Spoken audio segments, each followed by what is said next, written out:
Good morning, good afternoon, and good evening, everyone, and welcome to Idea to Impact, Sales Strategy for B2B Startups. My name is Colin Mahan, and I'm a Director of Programs at the Nasdaq Entrepreneurial Center.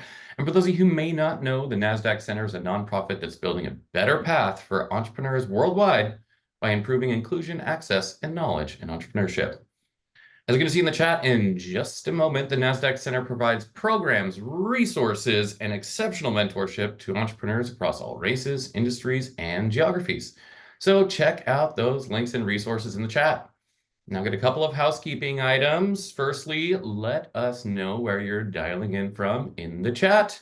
See if you have any neighbors. Secondly, we're going to open up for live Q&A near the end of this session, so please submit those questions for us in the Q&A function at the bottom of your screen. Try our best to get to them all. Now, none of what we do here at the center would be possible without all the amazing support from our sponsors, including Nasdaq, Lehigh University, KPMG, Wilson Sonsini, Wells Fargo, the Nareet Foundation, Walmart.org, JP Morgan Chase, BPM, HubSpot for Startups, and Google Cloud. We're humbled by their contributions and hope you're grateful too. Now I'm going to launch a few polls just to take a temperature gauge on how everyone's doing today. The first poll is, how are you feeling about your business? We use this information to provide the additional wellness resources that we provide for you, the entrepreneurs out there in the ecosystem. So are you optimistic? How are you feeling about your business? Let us know. I'm going to let this run for another second or so. And that poll, share those results. Well, there's a healthy dose of optimism in the room, so love to see that. Second poll I'm going to launch is, what's keeping you up at night? So we use this information to drive the targets that we put onto the calendar for you. So is it finance, sales? Let us know. Thank you for...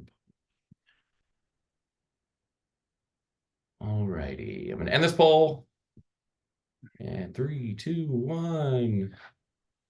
I'm going to share those results. Looks like finance is in the lead, followed by sales, which is our topic today. So you're in for a treat. And thanks for voting on the marketing and scale. We will definitely put those on our radar. So without any further delay, please join me in giving a warm welcome to our special guest today. Scott Sambucci is a startup coach, keynote speaker, podcaster, and best-selling author of Stop Hustling and Start Scaling. Scott, great to see you. Good to be seen. Thanks so much, Colin. Really appreciate the introduction. Thanks for letting me be part of your group here today. Love to see it. All right, guys. It sounds like I'm just going to dive right in and do mission control from here. I'm going to unblur my background just because, it looks a little bit more realistic. So first of all, I want to say welcome. It looks like Charisma from Jakarta is the farthest person away. We got people from Florida, Georgia, Texas, Atlanta, the whole Sunbelt showing up today. Somebody from South Jersey. I'd like to know where in South Jersey you're from, because I'm from South Jersey. I grew up in Camden County in a little town called Sicklerville. It wasn't even Sicklerville, it was Cedarbrook, but we said Sicklerville because Cedarbrook didn't have a postman. We'd have to get a post office box and go get our mail if we wanted a Cedarbrook mailing address. So we said we were from Sicklerville, which is where Route 73 hits the Atlantic City Expressway. If you're from South Jersey, you know exactly where that is. For everyone else in the world, they're like, what are these Jersey people talking about right now? But look, see, he just moved from Sicklerville. I'm really excited to be here today. Thanks so much for having me. I know we are, in some ways we have 55 minutes left in our time today, which could feel like, wow, we got like a whole hour together to work on sales. But the way I look at it, I'm like, oh my gosh, we only have an hour together to work on sales. What we're going to be going through today is a concept that I call going from idea to impact. And it's a framework that I teach to all of our clients in our coaching program. And I've worked with literally hundreds of startups all over the world over the last 10 years to help them ramp up and scale up their sales process. And this model of idea to impact is designed to help you identify exactly what you should be focusing on now when it comes to sales and growth, and what you can worry about later. One of my favorite sayings that I use with my clients every day is focus on now, and worry about later. So I hope by the end of our time today, you'll have a better sense of where you should be focusing now over the next month, the next 3 months, the next 6 months or longer, and then what needs to be a later problem. Just a little bit about my background. The reason I'm here is that I've worked at 3 B2B tech startups as the head of sales. 2 of those companies, Applia and Altos, both were exits via acquisition, and they were bought by bigger companies. And then the third company, Blend, did an IPO at that other stock exchange that you might have heard of. It's not the Nasdaq, but they did an IPO in 2021. So when it comes to ramping up and scaling up your sales process, I have a little bit of experience when it comes to helping those growth stage companies like you get to where you want to go. So today at SalesQualia, what we do is we help startups, we help companies with what we call startup, ramp up, and scale up. These are the 3 phases that we find every single company has to go through in order to get to the place that you want to get to with your sales and with your growth. And this is exactly what we're going to be talking about today. So I would love to hear from you right now, though. I've got a quick question. And that question is this. When you think about your company and your market, Colin just gave a survey about like how you feeling about your business or how you feeling right now. I want to dial that in a little bit further. And I don't have a poll to show you. So what I want you to do is use the chat box and do a little bit of quick on the couch with me. Like, hey, when I say to you, what's most challenging about sales for your company so far? What are the first couple things that come to mind for you? Pop that into the chat box. So Robin is saying lead gen, always a popular topic. Funding, says Shankwala. Thank you. So lead gen, funding. What about sales though? Funding is a finance capital raising activity. I'm talking specifically about sales. So getting qualified leads. I love that word qualified leads because not all leads are equal. It's our job to qualify them in or out. Getting in front of the right people, getting leads, getting the phone to ring, says Sean Murphy. Lead generation and funding. Man, lots of lead gen stuff to work on. Wow. Closing, presenting to the right people, referrals. Okay. Finding the ICP. Cool. Okay, good. It gives me a sense of where you are and where your mind is today. So today's flow is really, really simple. We're going to spend a majority of our time focused on this model. So in the worksheets that were sent out to you via email, you should see a worksheet that looks something like this that you can pull up if you had a chance to print it out. If not, grab a notebook and your favorite pen or a piece of paper and draw along with me. The reason I say draw along is that you'll learn this much, much easier if you draw along because we're going to be doing lots of sketching along the way. And it's going to be a lot easier for you to learn what we want to teach if you're writing this stuff down as opposed to trying to type it into your computer. So if you guys are ready to go and ready to rock, what I'd love for you to do is give me either a thumbs up or the word ready into the chat box to know that you are ready to learn how to go from idea to impact. Sean says born ready. Nice. Ready. Let's go, says Barbara. Thumbs up from Felicia. Ready. Nice. I love the interaction. Makes us feel like we're all hanging out in the same room, right? Go. I'm going to wait. Now I'm going to go. All right. So when I talk about this concept of going from idea to impact, every single one of you that's an entrepreneur, whether you are literally just a couple weeks into your journey as an entrepreneur, as a company, or you're a couple years or longer in that journey, every single one of us, when we started our company, that company started with an idea. We said, there's a problem that someone needs to solve, and that someone is going to be me. Now, many times you might remember the exact moment where you go, man, I see this opportunity in this market. It could be because you have specific experience in a certain industry like financial services or healthcare or hospitals or something else. And you've lived and worked in that industry long enough to know, like, man, there's a bunch of old technology that needs to be replaced with new technology. Or there's a bunch of manual process and spreadsheets and SharePoint that's being used, but instead there should be some kind of automated software. Or, man, there's like a bunch of people that are doing a lot of this work, but it could be replaced with artificial intelligence. Whatever that is, every single one of us started with that idea. I got an idea. But as we know, idea is just, 1% inspiration and 90%, 99% perspiration.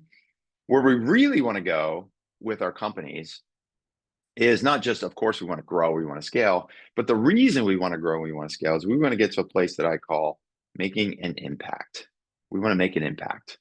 Of course, financials can be a motivating factor. This idea of growing a company and either, cashing in every year with good cash flow or being able to exit sometime with an acquisition or getting to a place where maybe you want to IPO with your business.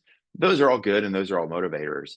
But at the end of the day, man, that stuff is so far away that when you think about today, on this day today, I got to get up at 5 o'clock in the morning to take that phone call. Am I doing it because I hope that someday that one phone call is going to lead me to an IPO 10 years down the road? Probably not. What we're doing is when we get up at 5 a.m. to take that call, we go, man, like there's somebody that I could help. There's somebody who wants my help that I can make an impact on their business, make their life better. And so I'm motivated enough to go and help those people. That's really where we want to be with a business, with our industry. And so when we think about that growth curve that goes from literally time zero, effort zero, just an idea, to making an impact, that growth curve in a simplistic way looks something like this. Now, some people argue, well, no, it kind of looks more like this. It's a big, long journey, right? But for simplicity reasons, we know what really happens here is we can kind of divide that long journey from going from the time where created this idea to the point where you're making an impact, kind of divide it into these three different phases that I call startup, then ramp up, then scale up. And what's interesting is that we see that first phase, that startup phase, this is where we're putting in a lot of time. We put in a lot of effort. We talk about that. You got to hustle and grind and sweat your way to get from 0 to 1. So we put in that time, we put in that effort, and the return that we get for that time and effort is actually kind of small. We get a little bit of growth, but we don't get a lot of growth. We're certainly not all the way out here where we're making huge impact. We're just trying to get our first customers, our first revenue. We're trying to get that company to go from just an idea to a place where it seems like a viable concern, right? But then we work through that first phase and we get to the second phase, this ramp up phase, and we put in about the same amount of time, the same amount of effort, and look what happens. We get, oh, wait, we're starting to get a little more growth now. And if we continue to push to get to that scale up phase, and we continue to put in more time, and we continue to put in more effort, that's where the returns become much, much greater, right? So the trick, of course, is acknowledging and making sure that we get through each of these phases in order, because we can't skip steps. So what we're going to do today is walk through each of these three phases, and I'm going to talk about what is the now if you're in that certain phase that you need to focus on now, and what are the later things that you can worry about later, okay? So let's start with the startup phase. And when I say startup, it's a place where, yes, you had this idea, and yes, you started maybe product testing, or you built an MVP, you've done some wireframes. That's all well and good. Like, you got to do that work to get things started. But at some point, you're going to take whatever version of your product or service that you have, and you're going to start selling it to a market, or selling it to a target market of some kind. That's what we're talking about here. You're starting up your selling, right? You've got this product, you're going to go out to market and see if people actually want to buy this thing. And there's a certain key objective that I talk about all the time. When you're in this true startup phase, when it comes to your sales, there's kind of like one key objective in this startup phase, and that's to get your first 10 paying customers. And since it's a customer, we're going to put a smiley face because our customers are happy, right? So my question to you in the chat box, I'd love to hear a reply and a couple of ideas. Why do you think that I use that exact phrase as your key objective for the startup phase? I said you should get 10 paying customers. Why do I use those exact words? Why do I use that phrase? Why 10? Why paying? Why customers? What are we talking about here? Why is that your key objective in the startup phase of your sales for your company? Start small. Absolutely. Love that. What else? It validates the idea. Oh, I love it. Some of you might have read my book already. What else? What are some other reasons we say 10 paying customers? Proof of concept, sort of. Gary is saying product market fit. Not quite. We're going to come back to that in a moment, but you're close. It determines your customer market. Absolutely, Shavana. Yep. Unambiguous proof of need and value, says Sean. I think he's been around here once or twice before.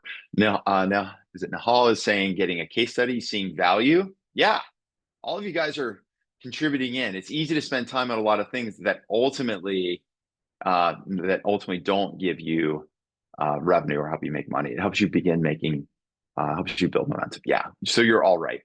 So first of all, let's talk about what we're really trying to do here when you start to go out to market and begin to sell your thing, your widget, your product, your service, right?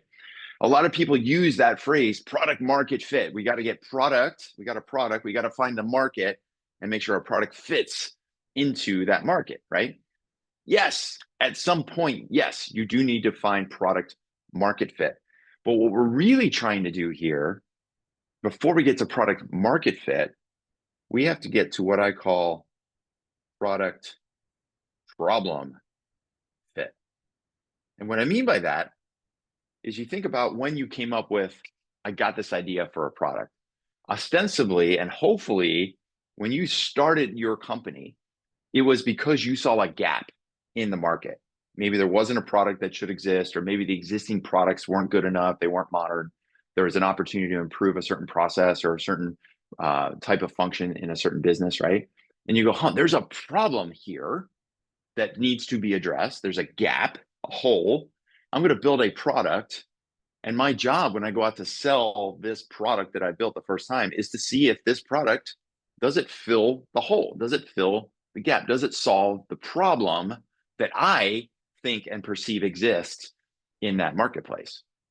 Because just because we think the problem exists doesn't mean that other people think the problem exists. Or just because we may have had that problem if we were working at one large company and say, hey, this company has this problem that should be fixed, it doesn't mean other companies have this problem. So when we're going out to market to sell for the first time, we're really just trying to figure out, does our product solve the problem we think exists in a way such that the money piece, the paying piece, such that the people we're selling to see value in what we do? And how do people express value in our economic world?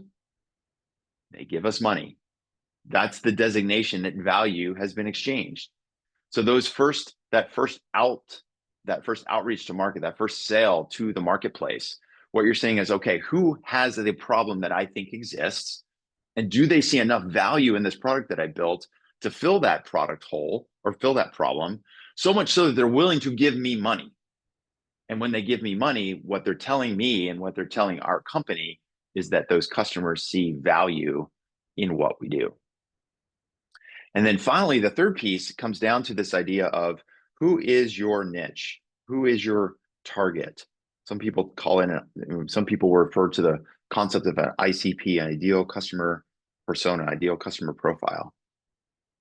The reason we say 10 paying customers is that while many of you probably have a very large total addressable market, many of you go, oh yeah, I could sell to all of the banks in the United States, or I could sell to all of the hospitals in the US and Canada, or I could sell to insurance companies all across the world, or pharmaceutical companies all across Asia and Europe and the United States could use my product, right? Sure, it's possible that all of those different types of companies could be using your stuff.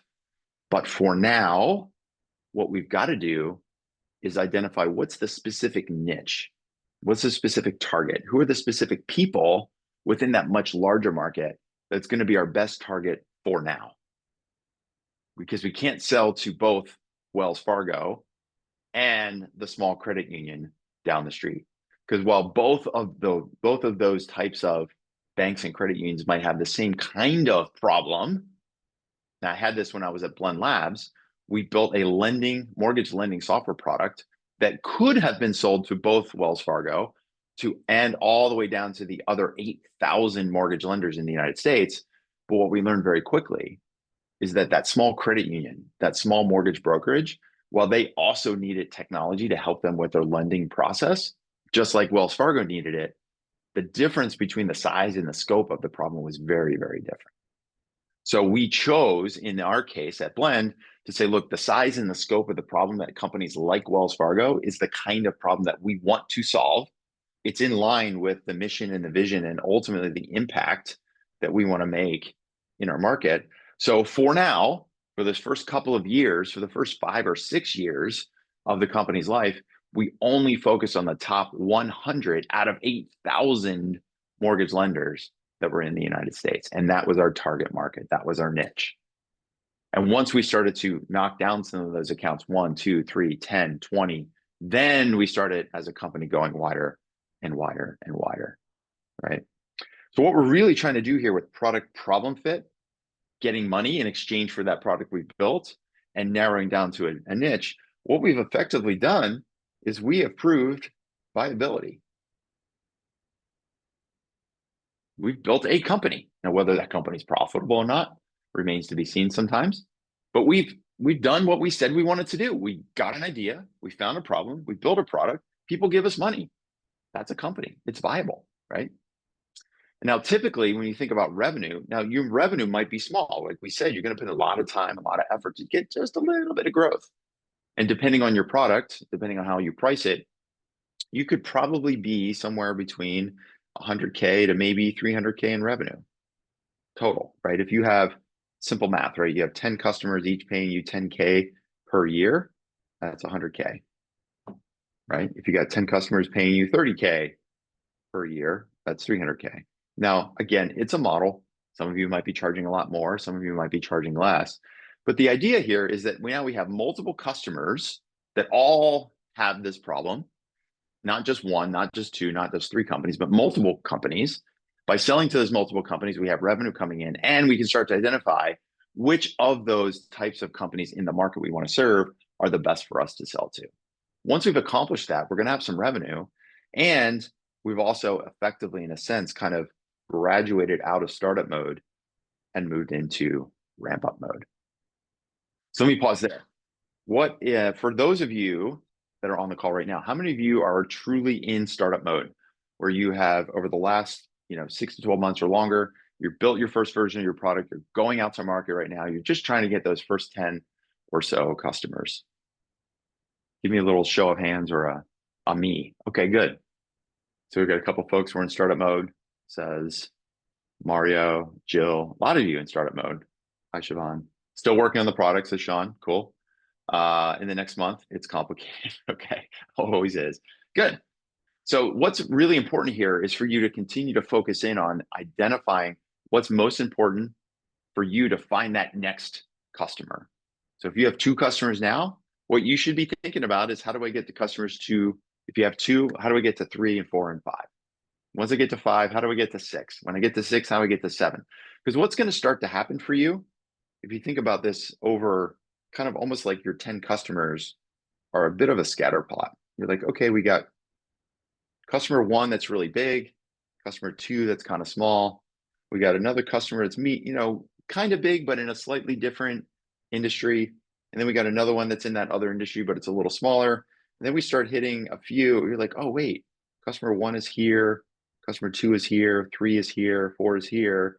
Then we go 5, 6. Oh, wait, number 7, number 8, number 9. You're like, oh, wait, there's a trend here. We're starting to see some grouping. We're starting to realize, like, okay, customer number 1, yeah, we love big customers. We love getting lots of revenue. Man, they're a pain. Man, they're hard to service. Man, they have lots of customer requests. Man, they want us to integrate with Salesforce or Oracle or some COBOL mainframe that we just can't support very well. And then you go, well, we got a couple small customers. We love them too. Man, those small customers are kind of hard to support. Maybe they want a lot for what they're willing to pay. Maybe they need a lot of hand-holding. Maybe they don't have the team and the capacity that would be necessary to take full advantage of the product that you built. And so it's almost like a bit of an experiment where, over time, as you get to customers 4, 5, 6, 7, you should start to see a trend to go, okay, these are the best kinds of customers for now for us to focus on. And we're just going to narrow our niche to just focus on them for the next couple of years. Because later on, we can always go wider, we can always go broader, we can always go after the big ones, we can always go after the small ones. But for now, it seems like these middle kinds of companies, or these companies all with the same characteristics, are the best ones for us for now. Okay. And that's typically why at this stage, you might find this is about where you can raise either a pre-seed or a seed round of funding. Most investors, once they see you've got some traction, it's a word you hear sometimes. I see you got some traction in this market. I see you got multiple customers. I see your retention is pretty good. I see that your business model is starting to develop. You've proven that you can get customers. You've proven that you've got a bit of emotion and some momentum. Now they'll go, okay, here's some money to help you grow some more. That's the purpose of a pre-seed or a seed round in most cases, right? So now you start to move into this ramp-up phase. But before we do that, why do you think there's some overlap? It wasn't like startup ends and then ramp-up begins. Why do you think there's some overlap there? Hit me up in the chat box.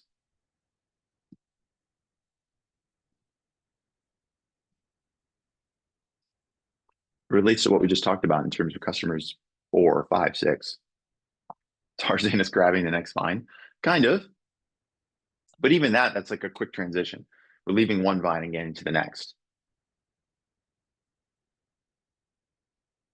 What you should start to see, and in a sense, it's almost like a sense of a feeling, where when you get to customer 4 and 5 and 6, you're like, oh wait, I think maybe we hit on something here.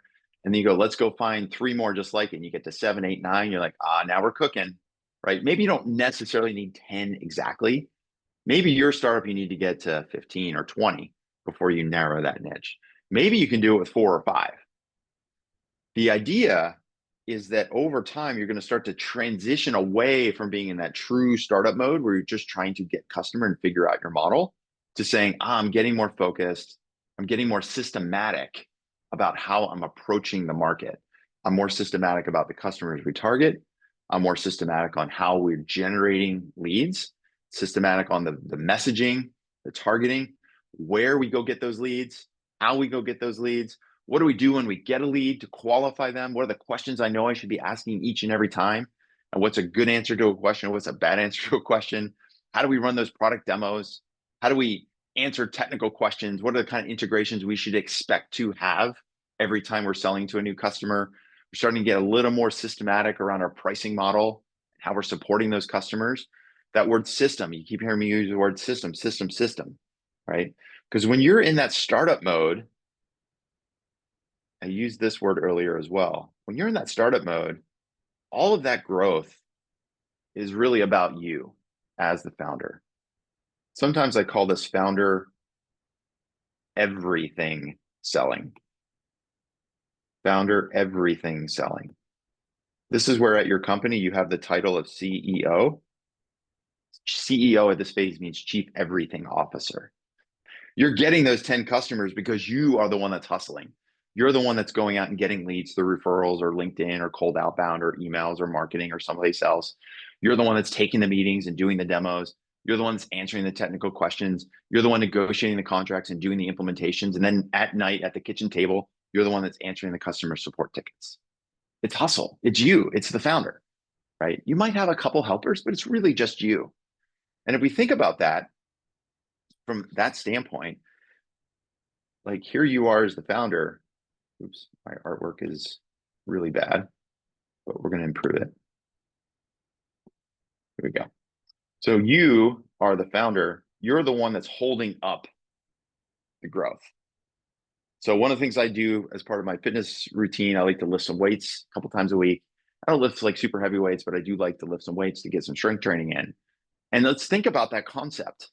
Even if you're standing in your office right now or sitting in your office and you have a backpack or something laying around, if you were to stand up and grab that backpack's on the floor, and you were to pick up that backpack and hold it up at your waist, or if on my case of I'm lifting weights, I've got like a bar with some weights on it, I could probably pull it off the ground and up to my waist and probably hold it pretty comfortably for a while. It's like, okay, maybe my arms get a little tired, but I can pretty much hold it here at my waist. But if I want to lift that bar higher, or if I want to grow sales a little more, what do I have to do? I need to bump it up to my shoulders. And now my body, I have to kind of think a little more about my structure. I got to make sure my back is tight, my legs are strong, a little knees bent. I'm going to hold this weight here, but here it's a little harder, it's a little heavier. I'm starting to feel it. But now I say that's okay. I want to grow some more, or I want to lift the weight a little higher. What do? I push it over my head. You do that even with a backpack right now. You hold a backpack over your head. You're like, okay, I can hold it here for a little while, but after a while, even the lightest weight, even with no weight, if you just hold your arms over the air, up in the air, eventually your arms are going to get tired. And eventually what's going to happen? They're going to give. And what happens? All the weight comes crashing down. When you're the one doing all the selling and you're the one hustling, it's necessary for you to do that to get the company off the ground, to get that first growth, but you can't hold it off all on your own. And that's where I come back to that word system. When you move from startup mode to ramp up mode, you need to go from hustle phase to system building phase. What we're really trying to do here is go from this phase of true viability, like, hey, I proved that I could build a product that people want to pay me money for, great. But now for me to continue to grow, I need to go from viability to repeatability. I need to be able to repeat how I get leads over and over and over. I need to be able to repeat with some kind of system on how I qualify the leads. I need to have a repeatable system for running demos and answering objections and talking through technical integrations and thinking about a pricing model and how we're going to support those customers. Because as we go from 10 customers to 30 or 50 or 100 customers, now it can't just be me at the kitchen table every night answering customer support tickets. It can't just be me first thing in the morning banging people up on LinkedIn. It can't be just me doing all the marketing, right? I need to come up with some repeatability so I know what to expect and I can get a lot more efficient when I do that. So when you're in that ramp up phase, we have basically three main areas that we need to systemize, right? And the systems that we're building is really based on the experience that we've had doing the hustle work. When you're doing the hustle work in a startup phase, you're really experimenting. You're experimenting with like, okay, do I use LinkedIn for lead gen? Do I use email? Do I use cold calls? Do I go to conferences? Do I try running webinars? Do I use marketing? Do I pay for partners? Do I get referrals? There's probably 15 different ways that you're going to experiment with getting leads. Not all of them are going to work. But what you're going to identify is like, oh, wait, of all of the different ways I tried to get leads, these 2 or 3 seem to be the best for my company. Well, great. Now you have that knowledge. Let's narrow that down and start building a repeatable playbook around how you generate those leads. So the first set of systems you need to build is around your lead gen. Basically, how do you think of it as, I think of it as funnel filling. How do I fill my funnel? How do I fill my company's sales funnel every day, every week, every month with new leads, right? Systemize that. It becomes repeatable and predictable for me. And then once I get those leads, I need to have some systems around my sales pipeline. So I get a lead and I qualify it. It becomes a opportunity, a deal, an active sales deal in my pipeline. I need to think about what are the steps I know that my customers or my prospects need to take over the next 3 months to get them from interested and qualified through to a place where they're ready to sign up with me. There needs to be a system and a process so that you can lead your customers to the next step and get them to the place and get all of the people involved to a place where they can say yes to work with you. That needs to become a system. And the third thing that needs to be systemized is your customer success strategy. So, okay, great. Now we have a customer. How do we onboard? How do we implement? How do we support? How do we make sure we're retaining them and reselling and upselling to them down the road? And if you start to create those systems, what you're going to see is it's not just you, the founder, doing all of the hustle and all of the work. What you should start to see is some geometric growth. So instead of going from just 100 to 300K and getting not just double sales, but you should be thinking about how do we go from 100 or 300K in revenue to say $1 million to $3 million in annual recurring revenue. That's kind of your target for this ramp up phase. 1 to 3 million annual recurring revenue. So I'm curious where maybe some of you have heard this concept of the magic million. Where does the idea of $1 million in ARR, where have you heard this before? Why does that become so important in the startup tech world? Where have you heard this $1 million number before? Why does hitting $1 million in annual recurring revenue become so important for a startup? IPO interest? Well, not quite IPO interest, but certainly if we think about that funding, a Series A, Mario just nailed it. So typically, again, times change, companies vary, but typically, if you talk to a Series A investor about your company today, and your investor goes, great, tell me a little bit about like what's your annual recurring revenue? And you say, oh, we're at like, we're roughly $300,000 to $400,000 in ARR right now. We've got 10, 12 customers. They go, great, sounds like you're good, off to a good start. Once you get to $1 million in ARR, then let's have a conversation about a Series A. Now, in today's time, that's even shifted further. It used to be hit $1 million and then we can talk Series A. Now it's more like 3 million or 4 million, or even in some cases $5 million in series to get a Series A. But here's the thing that's really, really important for you to know. When an investor tells you, look, when you get to 1 million or 2 or 3 in ARR, then we can talk about a Series A, they actually don't really care about the absolute revenue number. They don't care that you're at $1,543.23 of ARR. What they care about and what they know is that the only way that a company can go from 300K in revenue to 3 million in revenue is through the creation and implementation of systems. It's repeatability. Because back here, when those investors invest in you, they're still investing in you and the promise of what could be. They believe that you have some traction. They can see that you've made some progress, but it's still just a viable concern. It's not a company that's growing at a scale and scaling. But when they know, in order for you as an entrepreneur to get a company from 100K to 1 million or from 300K to 3 million, that the only way to do that is by adding systems to how you're growing and operating. Like, sure, you're always going to have to hustle. Like, you're not going to ever sit back and just be drinking Mai Tais on the beach just because you got your first 10 customers.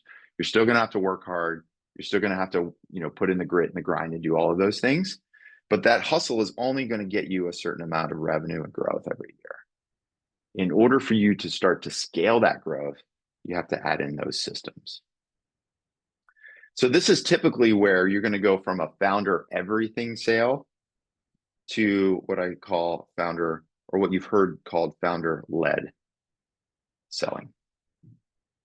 So this is where you go, okay, as a founder, I experiment with how I get leads. I experimented with some pricing. I experimented with different customer types. I experimented with how I'm going to run demos and solve problems. And through those first 10 customers, I started to narrow down on a niche. And I've also started to narrow down on my sales playbook, my sales systems. Well, if I want to achieve the kind of growth I want to achieve, I'm probably going to have to start finding some help. And that help could be a customer service, customer success person that helps you with implementation. It might be somebody who's helping you with lead generation or marketing. You might hire a salesperson depending on your situation to kind of help you with sales, but you're still involved. You're still leading the sales work day to day. You're still managing that team. You're overseeing their work. You're measuring their results. You're helping them out. You're involved with every key conversation with every new customer. Because even though you're going from 10 to maybe 30 customers, every next new customer is really important for the growth and the long-term scale of the company. So we go from founder everything to founder-led sales. Whew, it's a lot of work. We're making progress. We're moving up the mountain. So now, good news. You got to 3 million. Maybe you decided to raise some funding. Maybe you didn't. That's okay too. But now you hit that 3 million. You've got some repeatable systems, and you can look back and go, okay, now I know what I have to do every day to generate leads. I know what my sales team and what my sales pipeline needs to look like. I know how to price. I know how to retain. I know how to resell. I know how to upsell. I got this like kind of a playbook that's working. Once I have that and I have repeatability, then I can get to a place where I can start thinking about scalability. Because you can't scale what you don't have. You can't scale what you don't have. My good friend Amy Bolus used this with me one time. We were talking about scaling startups, and she said the hardest part about startups, startup founders, is that everyone tells them go scale. Even those pre-seed investors sometimes, they're like, great job getting 10 customers and some revenue, getting some traction, starting to move towards product market fit. Now, here's some money, go scale. Well, you can't scale what you don't have. You can't scale a company until you have those systems, right? And so a lot of people they think they go from startup to scale up. What they forget is there's this middle zone called ramp up, where you learn how to get a repeatable system in place. But once you do that, then you can start to scale. And that's where you start to elevate yourself as a founder. This is where the key parts here are knowing your numbers, knowing your metrics on how those systems should run. For example, if you say, hey, we're going to use LinkedIn and we're going to use some cold outbound, and we go to 3 conferences a year. Those are our 3 systems for generating leads for my business. Then you should have some numbers to say, hey, if we're on LinkedIn and send a certain number of messages and comment, we should be able to drive a certain number of new conversations and product demos. And if we do some cold outbound, I should know if I send 100 emails out, I should get 10 replies and 3 meetings booked, and one of those 3 will turn into a sales opportunity. That's my system because I've done it enough and it's repeatable. And if I go to these 3 conferences, I know I should set at least 30 meetings to have over 2 days' time. Of those 30 meetings, 15 are going to turn into follow-ups. And of those 15 are going to turn into 5 new sales opportunities that should probably convert to paying customers in the next 6 months. That's knowing your numbers because you have systems that you built in the repeatability side of the business. And once you have those metrics, now you're able to kind of almost like a pilot in a cockpit of an airplane. You got all of these dials, all of these switches. Like the pilot in an airplane is not the one that's physically making the airplane fly. The pilot in the airplane is looking at all the measurements, all of the gadgets, making sure are we at the right speed? Are we at the right altitude? How's our fuel burn? Do we have a storm coming? Do we have to kind of avert, go around it? Do we have to go over? Do we go under it? Where am I in that journey to get my passengers from one side of the country to the next? Right? So knowing those metrics then enables you to think about that bigger sales team.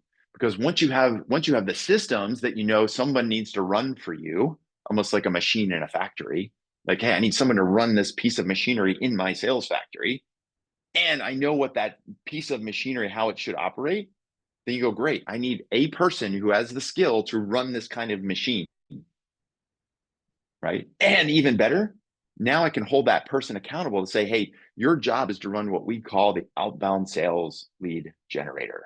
And this outbound sales generator works like this. You send these kinds of emails to these kinds of people. If you send 100 of them, you should get 10 replies and 3 meetings and 1 opportunity.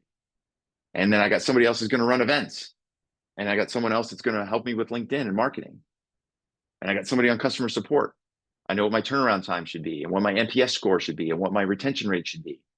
Once you have all of those systems in place and all those measurements, then you go find the people that are really good at running those kinds of systems. That's why having the systems and the metrics are so critical. And then finally, the third piece, and this is where it can get really, really tough for a lot of entrepreneurs, is you have to move from founder everything or even founder led to a place where now you're managing a team. You have to learn how to be a manager. And eventually you're going to manage managers. You're going to eventually hire a VP of sales who's going to manage a sales team. And then you're going to hire a head of marketing who's going to manage a marketing team, and a head of customer success going to hire a customer success team. You do the same in product. You do the same in engineering. You do the same in finance. You do the same in HR. You got to elevate yourself up in the org. If you go to a big company like Wells Fargo and look at the org chart, CEO's on the top and everything comes down from below, right? Water falls down. When you're in a startup, it's the opposite.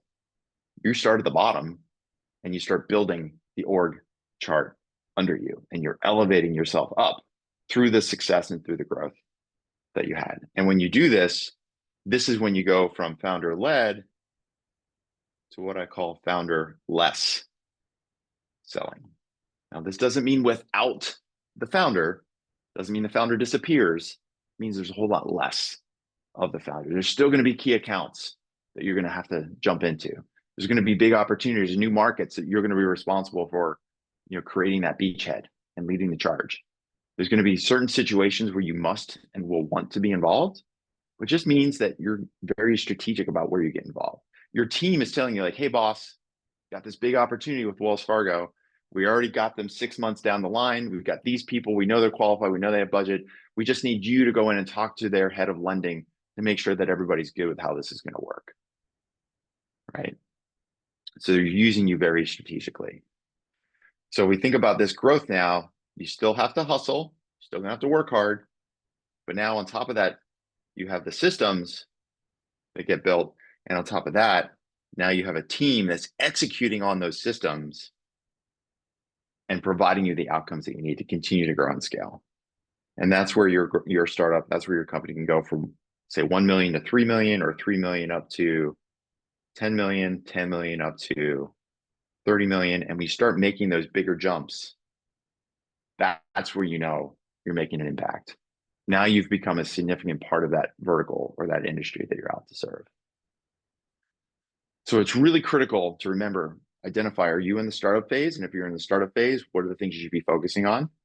If you're in the ramp up phase, what should you be thinking about right now in terms of repeatability and systems?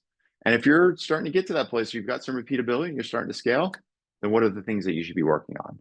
So this should hopefully help you figure out, most importantly, what to focus on now so that you can worry about the later stuff later. So let me just pause there. Of all the things that we covered today so far, we still got some time for Q&A, left some time at the end. You're welcome, Robin. Tell me what's been most useful for you at your company. Of all the things we covered, there's probably like one thing you're going to leave here, meet with a co-founder, meet with your team, maybe have lunch with a partner or a spouse, talk with a friend over a beer tonight, whatever that is. And you're like, oh, I was on this webinar that Nasdaq hosted, man. First of all, that Nasdaq crew is fantastic. I'm so glad that I'm part of that community. And then secondly, they had this guy come in named Scott who taught us this workshop called Going From Idea to Impact. And this is the one key thing that I learned. So what is that one thing that you learned for your startup? So system, says Punita, Jill Cindy, understand the specifics involved with each phase. Yeah. The value of knowing the phase. If I can see it, I can plan. Absolutely. Absolutely. Colin asked me before we jumped on, he asked me how my running was going. I used to do tons of ultra marathons. I still do a couple here and there. But the thing about an ultra marathon is like, you don't just show up one day and be like, where's the starting line? And I'm going to start running and hopefully find the finish line. When you're going to run a long race, like you're on your own ultra marathon running your company. Like you're going to go, what's the route? Where is it? What do I have to train for? There are lots of ups and downs. Is it going to be hot? Is it going to be cold? Is there water crossings? What's the distance between each aid station? How much food do I need to bring? How much water do I have to bring? Is there new water sources along the way where I can scoop water out of the river or the stream, or do I have to pack a bunch of water? You got to plan all that stuff out. And that's one of the reasons I like to share this model with you, going from idea to impact. So you're really clear what that journey should look like, what you need to focus on now, and what you can worry about later.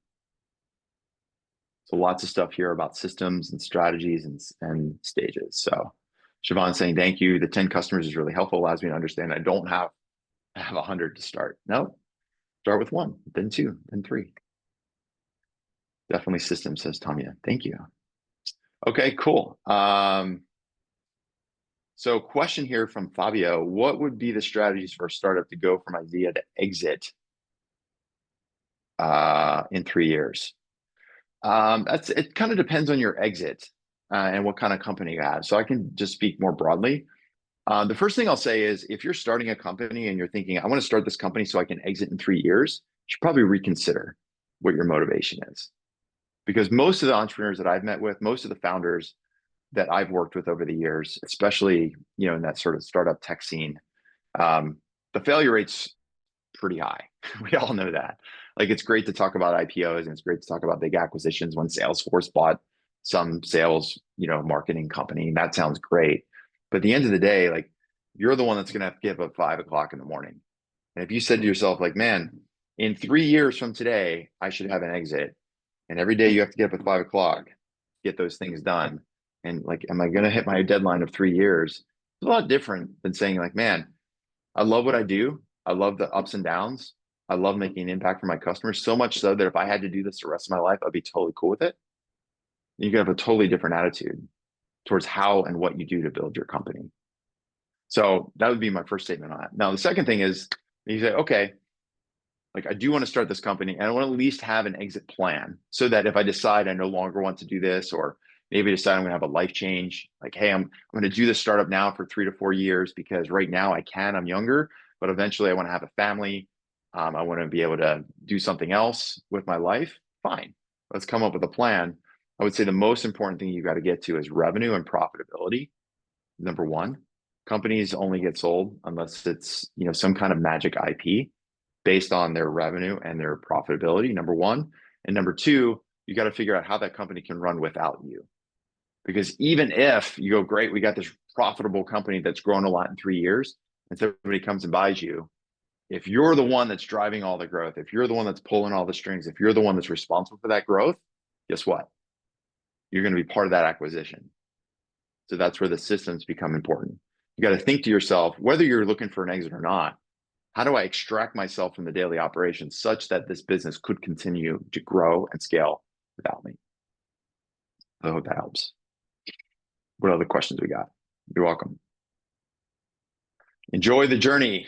Don't focus on the pot of gold, says Sean. Absolutely. The journey is the joy.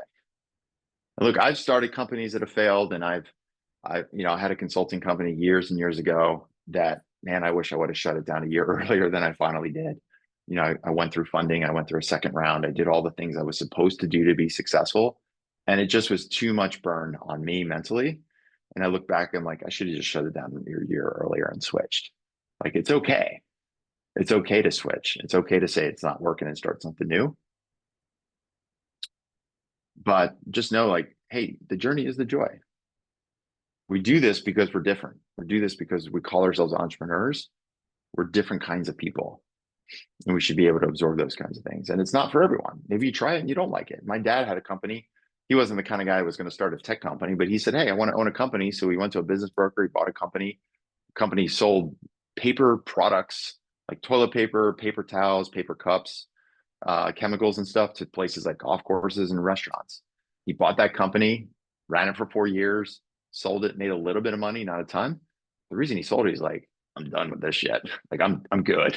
Like, I did it. I'm glad I did it. I'm glad I tried it. After that, he went back and got an office job, and he's cool. He was good with it. So that's okay too. Jasmine's asking, what's the best way to find 10 clients for a service without paying for leads? So first of all, I would say, depending on what your service or your company is, I think the easiest thing to do is start to narrow down on a specific industry or niche. So assumably, I'll just pick an example. Like, let's say you've got a product that's designed for helping small businesses build websites. I'll just picking that. Well, you can go, hey, I help small businesses build websites. That's really, really big, big, big. So you go, okay, what kind of small businesses? Well, I help coffee shops and bakeries. Okay, cool. Well, do you work with only single property coffee shops and bakeries, or multi property, like small chains, small franchises?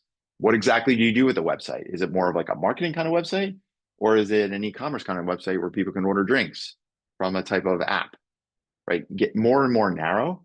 The more narrow you get, actually, the more freedom you're going to have, because you're going to learn really specific needs for a single coffee shop in Davis, California that wants to build the kind of website where people could pre-order drinks. That kind of need and that kind of problem can be way different than anyone else. And once you become an expert in that process, you're actually going to find it's much easier to find new customers, because as soon as you talk to that next single location coffee shop owner, you go, this is what I do, and this is all the experience I've had helping other customers just like you. They're going to go, you're the person for me, because no one else I've talked to can help me with this. So what it comes down to is specialization and expertise. And once you use that in your sales process, you'll find it's actually very easy to get new customers on a relative scale. What other questions we got? We got time for maybe one more. What would an ICP for a meal delivery marketplace look like? That's a good question. You got to find out. What kind of meal delivery? What's your ICP? Is it meal delivery, meaning we want to deliver individual meals to people living at home?